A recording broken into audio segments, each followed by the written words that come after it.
Ukrainian artistic swimmers Maryna and Vladyslava Aleksiiva have spent years training for the Paris Olympics in 2024. But their dreams hang in the balance after the government decided to block its athletes from competing in qualifiers if they include Russians. The International Olympic Committee has recommended Russians and Belarusians be allowed to return to international competition as neutrals. That since their ban after last year's invasion of Ukraine, which Moscow calls a special military operation.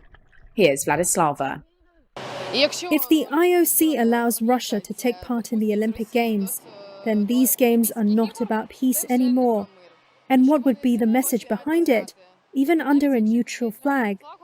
They were under the neutral flag on the last Olympic Games, and it didn't change anything. They started a war. The IOC will make a separate decision on Russia's participation at next year's Games, but Ukraine has threatened to boycott the event if they're allowed to compete there.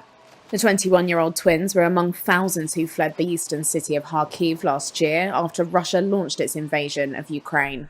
The pair won Olympic bronze in the team competition in Tokyo 2020 and had a successful 2022 in the pool.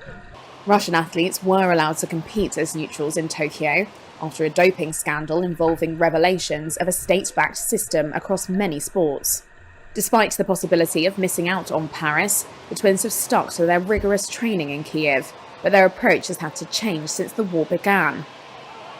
The sports complex in Kharkiv, where they previously trained, was damaged by a missile in September, and they say their training sessions are often interrupted by air raid sirens. You're not as focused during the training as you used to be, Maryna says. When we face difficulties during the training, we understand that our warriors have it much harder.